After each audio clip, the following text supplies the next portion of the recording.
Today's topic is something almost everyone hears about, but very few actually understand. We're talking about life insurance. But this isn't your typical conversation about it. This is about the stuff that no one tells you, but you absolutely need to know. So stay tuned, because by the end of this video, you'll know exactly how to make life insurance work for you, not against you. Let's start with what most people believe, that life insurance is only useful when you die. But that's only part of the story. The truth is, life insurance can be a financial tool while you're still alive, if you choose the right kind. And that's where most people get it wrong. There are two main types of life insurance: term life and permanent life. Then there's permanent life insurance, which includes whole life, universal life, and variable life.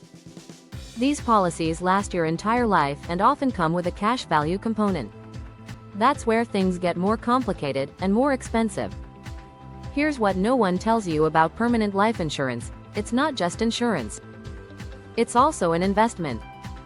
But it's an investment with high fees, slow growth, and strict rules. You'll pay significantly more in premiums compared to term life.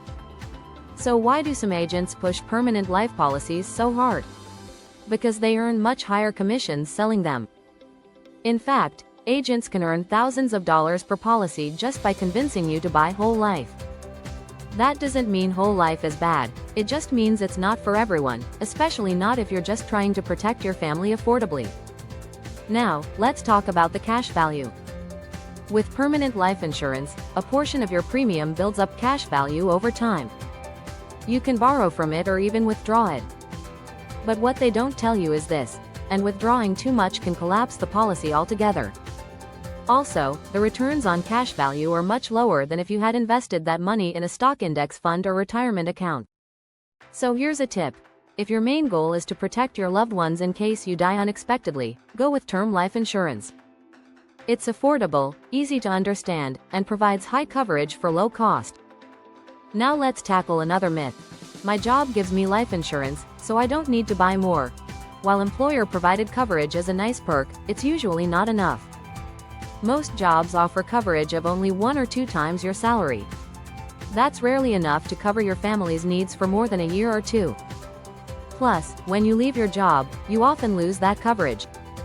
So it's smart to have your own private policy that stays with you no matter where you work. Let's recap what no one tells you, but you now know: life insurance isn't just for after death. It's a financial tool. Term life is often the smartest and most affordable choice. Permanent life can be costly and complex, and not always worth it. Permanent policies only make sense for certain high net worth strategies. Here's what to do next if you're considering life insurance in 2025. Step 1. Determine how much coverage you actually need, based on income, debts, dependents, and goals. Step 2. Choose term life if you want simplicity and affordability. Step 3. Work with a fee-only financial advisor if someone is trying to sell you a permanent life policy. Remember, life insurance is not just about dying, it's about protecting what you've built. It's not an emotional decision, it's a smart financial move when done correctly. Thank you for watching this important breakdown of life insurance facts and myths. If this video helped you think differently about how life insurance really works, please like the video. And don't forget to subscribe to the channel for weekly money tips, investment advice, and smart financial education. We bring you the truth behind the contracts, so you can make informed decisions for your future.